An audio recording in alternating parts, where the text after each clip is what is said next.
ലക്ഷദ്വീപിലേക്ക് ഞങ്ങൾ പോയി നടത്തിയ യാത്രയിലെ എല്ലാ പ്രധാനപ്പെട്ട കാര്യങ്ങളും ഒന്ന് ജസ്റ്റ് വിവരിച്ച് പോവാം. 35,000 ആണ് പാക്കേജിനായത്. അതായത് 3 ദിവസത്തെ താമസം, ഭക്ഷണം, എല്ലാം അവിടുത്തെ എല്ലാ ആക്ടിവിറ്റി കാര്യങ്ങളെല്ലാം കഴിഞ്ഞു. അപ്പോൾ ചെക്കിങ്ങിന് നമ്മൾ ഇത്രയും ലേറ്റായി എത്തിയത് കൊണ്ട് തന്നെ നമുക്ക് സീറ്റ് പല ഭാഗത്തായിട്ടാണ് അലോട്ട് ചെയ്തത്. കാരണം ഫ്ലൈറ്റ് 3/4 മണിക്കൂർ എടുക്കും ഏകദേശം. ഞാൻ പെട്ടെന്ന് എത്തുന്നതാണ് വിചാരിച്ചത്. കാരണം ശ്രീലങ്കയ്ക്ക് പോലും 40 മിനിറ്റ് കൊച്ചിയിൽ നിന്ന് എടുക്കും. ഗാർഡനിലേക്ക് നമ്മൾ ചെന്ന് ഇറങ്ങുന്ന പോലെയാണ് നമ്മുടെ അഗത്തി എയർപോർട്ട്. അപ്പോൾ നമ്മൾ പിള്ളേർക്കൊക്കെ ഭയങ്കര കൗതുകം. ഹാഫീസും ഉണ്ടായിരുന്നു. അവരാണ് നമ്മളെ ലക്ഷദ്വീപ് കാണിക്കാൻ കൊണ്ടുപോയത്. വളരെ നല്ല ചെറുപ്പക്കാരായിരുന്നു. ഞാൻ ഹൈലി റെക്കമെൻഡ് ചെയ്യും.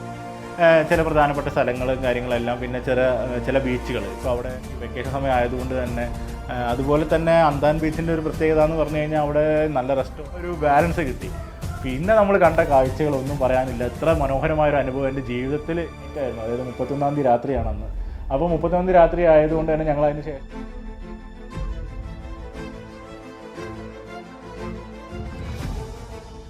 ഹായ്, എല്ലാവർക്കും നമസ്കാരം. നമ്മുടെ പുതിയ വീഡിയോയിലേക്ക് എല്ലാവർക്കും സ്വാഗതം. അപ്പോൾ നമ്മളിന്ന് സംസാരിക്കാൻ പോകുന്നത് ലക്ഷദ്വീപിലേക്ക് ഞങ്ങൾ നടത്തിയ യാത്രയെ പറ്റിയാണ്. ലക്ഷദ്വീപിലേക്ക് കഴിഞ്ഞ വർഷം ലാസ്റ്റ് ഡിസംബർ 29-നായിരുന്നു ഞങ്ങൾ കൊച്ചിയിൽ നിന്നൊരു യാത്ര പോയത്. ഒരു 3 നൈറ്റ് 4 ഡേയ്സ് ട്രിപ്പായിരുന്നു നമ്മൾ ലക്ഷദ്വീപിലേക്ക് നടത്തിയത്. അപ്പോൾ ആദ്യം തന്നെ പറയട്ടെ, ഈ ഒരു വീഡിയോ കുറച്ച് ലെങ്തി ആയിരിക്കും. ലക്ഷദ്വീപിലേക്ക് ഞങ്ങൾ പോയി നടത്തിയ യാത്രയിലെ എല്ലാ പ്രധാനപ്പെട്ട കാര്യങ്ങളും ഒന്ന് ജസ്റ്റ് വിവരിച്ച് പോവുകയാണ്. അപ്പോൾ നിങ്ങൾക്ക് കുറച്ച് സ്പീഡ് 1.5-ലോ 2x-ലൊക്കെ ഇട്ട് കാണാം. കാരണം ഞാൻ അങ്ങനെയൊക്കെയാണ് വീഡിയോസ് കൂടുതലും ഇങ്ങനത്തെ കാണാറ്. അപ്പോൾ അങ്ങനെ കാണുകയാണെങ്കിൽ നിങ്ങളുടെ സമയം ഒരുപാട് ലാഭിക്കാം. അപ്പോൾ അത് എന്നെ ലക്ഷദ്വീപിനെ പറ്റി അറിയാൻ ആഗ്രഹിക്കുന്നവർ മാത്രം ഈ വീഡിയോ കണ്ടാൽ മതി. അല്ലാതെ എല്ലാവരും കാണണമെന്നൊന്നും നമുക്കൊരു നിർബന്ധമില്ല. അപ്പോൾ അങ്ങനെ പറഞ്ഞു പോകുമ്പോൾ ലക്ഷദ്വീപിലേക്ക് പോകണമെന്ന് കുറേ നാളായിട്ട് നമ്മുടെ ആഗ്രഹമായിരുന്നു. അപ്പോൾ അതിനുവേണ്ടി ഞാനിങ്ങനെ നോക്കി എങ്ങനെയാണ് പോവുക, ഏത് ഏജൻറ്റ് ഉണ്ടോ അല്ലെങ്കിൽ ട്രാവൽ ഏജൻസി ഏത് ഉപയോഗിക്കണം എന്നൊക്കെ കണ്ട് ഞങ്ങൾ അവസാനം എത്തിപ്പെട്ടത് നമ്മുടെ അസ്ലാം RC എന്ന ഒരു ടൂർ കമ്പനിയിലാണ്. അസ്ലാം RC ഹോളിഡേയ്സ് എന്നാണ് അതിൻ്റെ പേര്. അപ്പോൾ അവരുടെ ഇതിൽ നമ്മൾ പാക്കേജൊക്കെ ബുക്ക് ചെയ്തു. അപ്പോൾ നമ്മൾ അതിന് പോലീസ് ക്ലിയറൻസ് ആദ്യം എടുക്കണം. നാട്ടിൽ നിന്ന് പോലീസ് ക്ലിയറൻസ് എടുക്കണം. അതെടുത്ത ശേഷം അത് വേണമെങ്കിൽ അവർ തന്നെ അതെല്ലാം അറേഞ്ച് ചെയ്ത് തരും. അതിനുള്ളൊരു ഏജൻറ്റ് അവർ വേറൊരു ടീമിൻ്റെ നമ്പറൊക്കെ തരും. അവർക്ക് പൈസ കൊടുത്തു കഴിഞ്ഞാൽ ഏകദേശം 750 റുപ്പീസോ മറ്റോ ആണ് ഒരാൾക്ക്. കുട്ടികൾക്ക് വേണ്ട, നമ്മൾ അഡൽട്ട്സിന് മാത്രം മതി. അപ്പോൾ 2 പേർക്ക് അതൊരു 1,500 രൂപയാവും. അത് കഴിഞ്ഞ് നമ്മൾ ഈ പാക്കേജ് നമ്മളെടുത്തത് എനിക്ക് എല്ലാം കൂടി 35,000 ആണ് പാക്കേജിനായത്. അതായത് 3 ദിവസത്തെ താമസം, ഭക്ഷണം, എല്ലാം അവിടുത്തെ എല്ലാ ആക്ടിവിറ്റി കാര്യങ്ങളെല്ലാം അടക്കം 35,000. പിന്നെ സ്കൂബ ഡൈവ് ചെയ്തത് സെപ്പറേറ്റ് ആണ്. അത് ഒരാൾക്ക് എനിക്ക് തോന്നുന്നു 3,500 ആണ് നമ്മൾ ചെയ്തത്. 7,000 റുപ്പീസ് 2 പേര്. ഞാനും ജോൺസും ചെയ്തു, എൻ്റെ മോനും ചെയ്തു. 8 വയസ്സായ ജോൺസും സ്കൂബ ഡൈവ് ചെയ്തു. വളരെ അടിപൊളി എക്സ്പീരിയൻസ് ആയിരുന്നു. അത് ഈ പറയുന്ന കൂട്ടത്തിൽ അത് പറഞ്ഞു പോവാണ്. അപ്പോൾ അങ്ങനെ ഞങ്ങൾ കൊച്ചി എയർപോർട്ടിൽ നിന്നാണ് പോയത്. അപ്പോൾ ഞങ്ങൾ വൈഫിൻ്റെ വീടായ കൊടകരയിൽ പോയി താമസിച്ച് തലേ ദിവസം എന്നിട്ട് അവിടെ നിന്ന് രാവിലെ 7 മണിക്കായിരുന്നു നമ്മൾ അവിടെ നിന്ന് പുറപ്പെട്ടത്. കാരണം 9 മണിക്കായിരുന്നു ഫ്ലൈറ്റ്. അപ്പോൾ ഞാൻ വിചാരിച്ചു നമ്മൾ ഡൊമസ്റ്റിക് ആയതുകൊണ്ട് അധികം നേരത്തെ ഒന്നും എത്തണ്ടെന്ന് കരുതി എൻ്റെ രണ്ടാമത്തെ മാത്രം ഡൊമസ്റ്റിക് യാത്രയാണ്. അങ്ങനെ എയർപോർട്ടിലേക്ക് ഒരു 1/4 മണിക്കൂർ യാത്ര ചെയ്ത് എയർപോർട്ടിൽ എത്തിയപ്പോഴാണ് വളരെ ബുദ്ധിമുട്ടായത്. കാരണം ഭയങ്കര തിരക്ക്. വെക്കേഷനും കൂടി ആയതുകൊണ്ട് ഗുരുവായൂർ അമ്പലത്തേക്ക് വരുന്ന ആളുകൾ, അതുപോലെ ശബരിമല തീർത്ഥാടകർ, അങ്ങനെ വെക്കേഷന് ഹോളിഡേയ്സിന് വരുന്ന ആൾക്കാർ എല്ലാം കൊണ്ടും എയർപോർട്ട് ഭയങ്കര തിരക്ക് ഡൊമസ്റ്റിക്. അങ്ങനെ ഒന്ന് കയറി ഗേറ്റ് ഉള്ളിലോട്ടൊന്ന് സെക്യൂരിറ്റി ചെക്ക് കഴിഞ്ഞ് കയറാൻ തന്നെ ഒരു 1/4 മണിക്കൂർ എടുത്തു. അങ്ങനെ അത് കഴിഞ്ഞ് ഉള്ളിലെത്തി നമ്മുടെ ചെക്കിങ് കാര്യങ്ങളെല്ലാം കഴിഞ്ഞു. അപ്പോൾ ചെക്കിങ്ങിന് നമ്മൾ ഇത്രയും ലേറ്റായി എത്തിയത് കൊണ്ട് തന്നെ നമുക്ക് സീറ്റ് പല ഭാഗത്തായിട്ടാണ് അലോട്ട് ചെയ്തത്. കാരണം ഫ്ലൈറ്റിൽ ഓൾറെഡി ആളുകൾ ചെക്ക് ഇൻ ചെയ്തു. പിന്നെ ഇതൊരു ചെറിയ ഫ്ലൈറ്റാണ്. നമ്മൾ എയർ അലയൻസിൻ്റെ ഒരു ഫ്ലൈറ്റിലാണ് പോകുന്നത്. അപ്പോൾ അത് ബുക്ക് ചെയ്യാൻ വേണ്ടി നമ്മൾ ഈ ഏജൻസി അവർക്ക് മാത്രമേ ചെയ്യാൻ പറ്റുള്ളൂ. കാരണം നമുക്ക് നേരിട്ട് ക്ലിയർ ട്രിപ്പ് വഴിയോ അല്ലെങ്കിൽ അവരുടെ വെബ്സൈറ്റ് വഴിയോ ഒന്നും നമുക്ക് ബുക്ക് ചെയ്യാൻ സാധിക്കില്ല. നമ്മൾ നോക്കുമ്പോൾ അത് ഫുൾ എന്നാണ് കാണിക്കുക എപ്പോഴും. നമുക്ക് ടിക്കറ്റിന് ഒരാൾക്ക് 6,000 രൂപയോളമായി. അതായത് ടു വേ 6,000 രൂപയോളമായി. അപ്പോൾ അതാണ് നമുക്ക് കൂടുതൽ പൈസ ആയത്. അല്ല, 2 വേ അല്ല, 1 വേ ആണ് 6,000 ആയത്. അപ്പോൾ ഒരാൾക്ക് 12,000 രൂപയായി. അപ്പോൾ 48,000 രൂപ നമുക്ക് ടിക്കറ്റിനായി. ആ പൈസ ശരിക്കും നമുക്ക് ഓഫ് സീസൺ ആണെങ്കിൽ എല്ലാം കൂടി ഒരാൾക്ക് ഒരു 4,000-4,500 രൂപയ്ക്ക് ആവുള്ളൂ. ഈ 6,000 എന്നുള്ളത് മാറും. അപ്പോൾ 9,000 അല്ലെങ്കിൽ 8,000, 9,000 റേഞ്ചിലേക്ക് അത് ചുരുങ്ങും. അപ്പോൾ ആ പൈസ നമുക്ക് കൂടുതൽ എക്സ്ട്രാ ഒരു 10,000, 12,000 ഒക്കെ എക്സ്ട്രാ ആയി എന്ന് നമുക്ക് പറയാം. അപ്പോൾ അങ്ങനെ ആ ടിക്കറ്റ് എടുത്തിട്ടുണ്ടായിരുന്നു. അങ്ങനെ ആ ഫ്ലൈറ്റിൽ കയറി നമ്മൾ ഫ്ലൈറ്റ് എങ്ങനെയൊക്കെയോ ആ ലാസ്റ്റ് മൊമെൻറ്റ് നമ്മൾ ഗേറ്റ് എൻ്റെ അവിടെ എത്തി. നമ്മൾ ബസ് കയറി ഫ്ലൈറ്റിൻ്റെ അവിടെ പോയി ഫ്ലൈറ്റ് കയറി. ഫ്ലൈറ്റ് പല ഭാഗത്തായിട്ട് ഞാൻ നേരത്തെ പറഞ്ഞ പോലെ സീറ്റ് കിട്ടി. അങ്ങനെ നമ്മൾ യാത്ര പുറപ്പെട്ട് 1.25 മണിക്കൂർ എടുക്കും ഏകദേശം. ഞാൻ പെട്ടെന്ന് എത്തുന്നതാണ് വിചാരിച്ചത്. കാരണം ശ്രീലങ്കയ്ക്ക് പോലും 40 മിനിറ്റ് കൊച്ചിയിൽ നിന്ന് എടുക്കുള്ളൂ. പക്ഷേ ലക്ഷദ്വീപിക്ക് നമ്മൾ പോകാൻ വേണ്ടി ഏകദേശം 1:40 1 മണിക്കൂർ 40 മിനിറ്റോളം എടുക്കും. അങ്ങനെ നമ്മൾ ലക്ഷദ്വീപിലെത്തി. നമുക്ക് വളരെ ഹൃദ്യമായ ഒരു ലാൻഡിങ്ങും കാര്യങ്ങളൊക്കെ ആയിരുന്നു. നല്ല മനോഹരമായ കടൽ തീരം. അവിടെയുള്ള ഒരു ലാൻഡിങ് ഒട്ടും പറയാനില്ല. കാരണം അത്ര മനോഹരമായിരുന്നു. അതുപോലെ തന്നെ അതിന് ശേഷം നമുക്ക് അവിടെ ഫ്ലൈറ്റ് ഇറങ്ങി കഴിയുമ്പോൾ നമ്മൾ ഫ്ലൈറ്റിൽ നിന്ന് ഇറങ്ങുന്നത് നമ്മളൊരു ബസ്സിൽ നിന്ന് ഇറങ്ങുന്ന പോലെ ഒരു സ്റ്റെപ്പ് ഇങ്ങനെ ഇറങ്ങുന്ന ഒരു ഒരു ഒരു ഗാർഡനിലേക്ക് നമ്മൾ ചെന്ന് ഇറങ്ങുന്ന പോലെയാണ് നമ്മുടെ അഗത്തി എയർപോർട്ട്. അപ്പോൾ നമ്മൾ പിള്ളേർക്കൊക്കെ ഭയങ്കര കൗതുകമായി. കാരണം നമ്മൾ എന്തത് ബസ്സിൽ നിന്നാണോ ഇറങ്ങണം അപ്പോൾ എന്നാണ് ഹന്നക്കുട്ടി ചോദിച്ചത്. കാരണം അത്ര ഒരു ഇതായിരുന്നു. നമ്മൾ ബസ്സിൽ നിന്ന് ഇറങ്ങി സാധാരണ പോകുന്ന പോലെ നമ്മൾ നടന്നു പോയി. ഒരു ചെറിയ വീട് പോലത്തെ ഒരു സെറ്റപ്പ്. അവിടെയാണ് ഇമിഗ്രേഷൻ കാര്യങ്ങളെല്ലാം. അവിടെ ഇമിഗ്രേഷൻ അല്ല, നമ്മളവിടെ പോയി നമ്മളവിടുത്തെ പാസ് എടുത്തിട്ടുണ്ട്. ആ പാസിൻ്റെ പേപ്പറും കാര്യങ്ങളെല്ലാം കാണിക്കുന്നു. അവരപ്പോൾ അത് സീൽ വെച്ച് തരുന്നു. നമ്മൾ എക്സിറ്റ് പുറത്ത് പോകുന്നു. അപ്പോൾ പുറത്ത് നമ്മളെ കാലത്ത് ഇർഫാനും ഹാഫിസും ഉണ്ടായിരുന്നു. അവരാണ് നമ്മളെ ലക്ഷദ്വീപ് കാണിക്കാൻ കൊണ്ടുപോയത്. വളരെ നല്ല ചെറുപ്പക്കാരായിരുന്നു. ഞാൻ ഹൈലി റെക്കമെൻഡ് ചെയ്യും. വളരെ സ്നേഹസമ്പന്നരായ ചെറുപ്പക്കാർ. അവിടെ ഞാൻ നോക്കിയപ്പോൾ നമ്മൾ എയർപോർട്ടിൽ ഇറങ്ങിയപ്പോൾ കുറേ ഓട്ടോറിക്ഷകളാണ് കണ്ടത്. അപ്പോൾ ഞാൻ വെച്ചാൽ നമ്മൾ ഓട്ടോയിലാണോ പോകുന്നത് നോക്കിയപ്പോൾ അവരൊരു എർട്ടിക്കയും കൊണ്ടാണ് വന്നത്. അങ്ങനെ നമ്മൾ എർട്ടിക്കയിൽ കയറി. വേറൊരു കപ്പിൾ ഉണ്ടായിരുന്നു കാരണം നമ്മുടെ കൂടെ. അപ്പോൾ ഞങ്ങൾ 6 പേരാണ് ടോട്ടൽ ഉണ്ടായിരുന്നത്. നമ്മളങ്ങനെ വണ്ടി കയറി. നമ്മൾ ഏകദേശം ഒരു 10-20 മിനിറ്റ് യാത്ര ചെയ്തു. അപ്പോൾ ഞാൻ വിചാരിച്ചു ഇതെന്ത് ഇത്ര ദൂരം. നോക്കിയപ്പോൾ ഇവർ ഈ എയർപോർട്ട് ഒരു അറ്റത്തും ഈ നമ്മുടെ റൂം വേറൊരു അറ്റത്തുമാണ് കിടക്കുന്നത്. അപ്പോൾ ഈ അഗത്തി ദ്വീപിൻ്റെ ഒരറ്റത്തു നിന്ന് മറ്റേ അറ്റത്തേക്കാണ് നമ്മൾ യാത്ര ചെയ്യുന്നത്. അപ്പോൾ അവിടെ കുറേ സ്ഥലത്ത് റോഡ് പണിയൊക്കെ ആയതുകൊണ്ട് അവർ ഈ ഇടവഴികളിലൂടെയാണ് പോകുന്നത്, ഈ തെങ്ങും തോപ്പുകളിലേക്ക് ഇടയിൽ കൂടെ. അപ്പോൾ നമുക്ക് തോന്നുന്നത് എന്തത് ഇങ്ങനെ കൊണ്ടുപോകുന്നതെന്ന്. അപ്പോൾ അത് റോഡ് പണി മൂലമാണെന്നാണ് പിന്നീട് മനസ്സിലാക്കാൻ സാധിച്ചത്. അങ്ങനെ നമ്മളവിടെ പോയി ആ വീട്ടിലെത്തി. ഒരു വീട്ടിലാണ് നമ്മൾ, ഒരു ഹോം സ്റ്റേ ആയിരുന്നു. അങ്ങനെ വീട്ടിൽ അവിടുത്തെ ചേച്ചീനെയും ചേട്ടനെയും കണ്ടു. വളരെ നല്ല ആളുകൾ തന്നെയാണ് അവർ നമുക്ക് അവിടെ രാവിലെ നല്ല ഉച്ചയ്ക്കാണ് നമ്മൾ എത്തിയത്. ഏകദേശം 12:30 ആ സമയത്താണ് എത്തിയത്. നല്ല ചോറും സാമ്പാർ പപ്പടമൊക്കെ ഒരുക്കി വെച്ചിട്ടുണ്ടായിരുന്നു. നമ്മളവിടെ നല്ല ഭക്ഷണമൊക്കെ കഴിച്ചു. അതിനുശേഷം ഒന്ന് വിശ്രമിച്ച് അന്ന് വൈകിട്ട് നമ്മൾ 4 മണിക്ക് കാറ് വരാമെന്ന് പറഞ്ഞിട്ടായിരുന്നു. അങ്ങനെ കാറ് വന്ന് നമ്മൾ അഗത്തി ദ്വീപ് ഒന്ന് കാണാൻ പോയി. അഗത്തി ദ്വീപിലെ ചില പ്രധാനപ്പെട്ട സ്ഥലങ്ങളും കാര്യങ്ങളെല്ലാം, പിന്നെ ചില ബീച്ചുകൾ. ഇപ്പോൾ അവിടെ ലഗൂൺ ബീച്ചുണ്ട് ഫോർ എക്സാമ്പിൾ, അല്ലെങ്കിൽ അന്താം ബീച്ചുണ്ട്. അങ്ങനെ 2-3 ബീച്ചുകളുണ്ട്. അപ്പോൾ ആ ബീച്ചുകളിലേക്കൊക്കെ നമ്മൾ പോയി. അതിൽ അന്താം ബീച്ച് ഞങ്ങൾക്ക് വളരെയധികം ഇഷ്ടപ്പെട്ടു. വളരെ മനോഹരമായൊരു ബീച്ച്. ഒരുപാട് ആളുകൾ അവിടെ ഉണ്ടായിരുന്നു അന്ന് ഈ വെക്കേഷൻ സമയം ആയതുകൊണ്ട് തന്നെ. അതുപോലെ തന്നെ അന്താൻ ബീച്ചിൻ്റെ ഒരു പ്രത്യേകത എന്ന് പറഞ്ഞു കഴിഞ്ഞാൽ അവിടെ നല്ല റെസ്റ്റോറൻ്റ് ഉണ്ട്.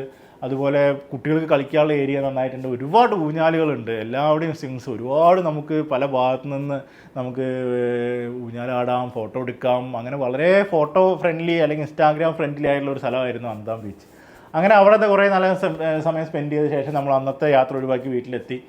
അതിനുശേഷം പിറ്റേ ദിവസം രാവിലെ നമ്മൾ സ്കൂബ ഡൈവിന് പോയി. സ്കൂബ ഡൈവിന് നമ്മൾ പോയത് നമ്മുടെ എയർപോർട്ടിനോട് തൊട്ടടുത്തുള്ള അമ്മാത്തി സ്കൂബയിലാണ് നമ്മൾ പോയത്. അപ്പോൾ ഞാനും ജോൺസുമാണ് സ്കൂബ ഡൈവിന് പോയത്. അപ്പോൾ ജോൺസിന് ചെയ്യാൻ പറ്റുമെന്ന് വലിയ സംശയം ഉണ്ടായിരുന്നു. കാരണം 8 വയസ്സായ കുട്ടിയാണ്. ഞങ്ങൾക്ക് 2 പേർക്ക് നീന്തൽ അറിയില്ല. എന്തുതന്നെയായാലും ഞങ്ങൾ പോയി. രാവിലെ 7:30 എണീറ്റ് 8 മണിയോട് കൂടി നമ്മളവിടെ എത്തി. അവരവിടെ നിന്ന് ഇതിൻ്റെ ഒരു ക്ലാസ്, ഒരു ഓറിയൻറ്റേഷനൊക്കെ തന്നു. അതിനുശേഷം ഞങ്ങളൊരു 8 പേര് നമ്മൾ ബോട്ടിൽ കയറി കുറച്ച് ഡീപ്പ് ഉള്ളിലേക്ക് പോയി.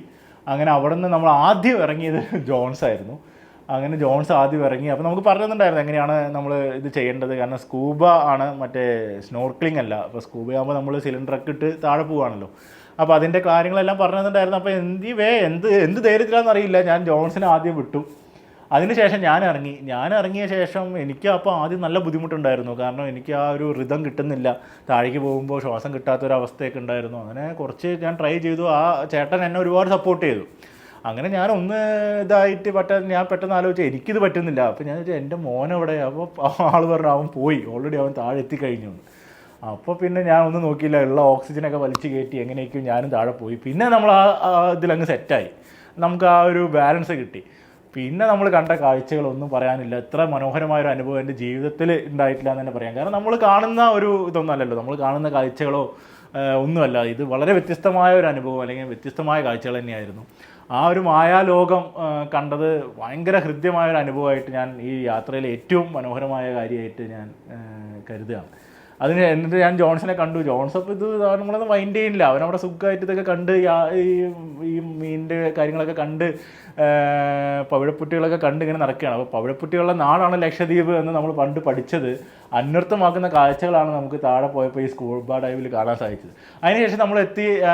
പിന്നെ നമുക്ക് വണ്ടി തന്നിട്ടുണ്ടായിരുന്നു, ബൈക്ക് തന്നിട്ടുണ്ടായിരുന്നു. അപ്പോൾ ബൈക്കിൽ വിജിനിയും അന്നക്കുട്ടിയും അവിടെ നിന്ന് വന്നു.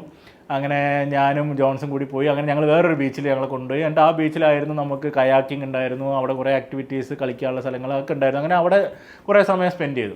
അതിനുശേഷം അന്ന് വൈകിട്ട് നമ്മൾ ഗ്ലാസ് ബോട്ട് യാത്ര നടത്തി.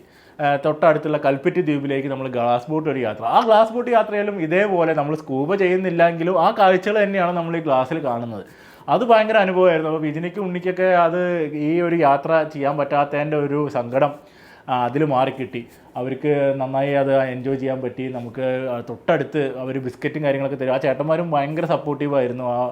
നമ്മുടെ ബോട്ടിൽ നമ്മളെ കൊണ്ടുപോകുന്ന ചേട്ടന്മാർ അവർ നമുക്ക് വേണ്ടി എല്ലാം ഒരുക്കി വെച്ച് ബിസ്ക്കറ്റ് കാര്യങ്ങളൊക്കെ തന്നു. അപ്പോൾ എത്ര മീനുകളാണ് വരുന്നത്, അതൊക്കെ ഒരിക്കലും മറക്കാൻ പറ്റാത്ത കാഴ്ചകളായിരുന്നു. അങ്ങനെ നമ്മൾ ഏകദേശം 3/4 മണിക്കൂർ യാത്രയുണ്ട് അങ്ങോട്ട്. അവിടേക്ക് എത്തി.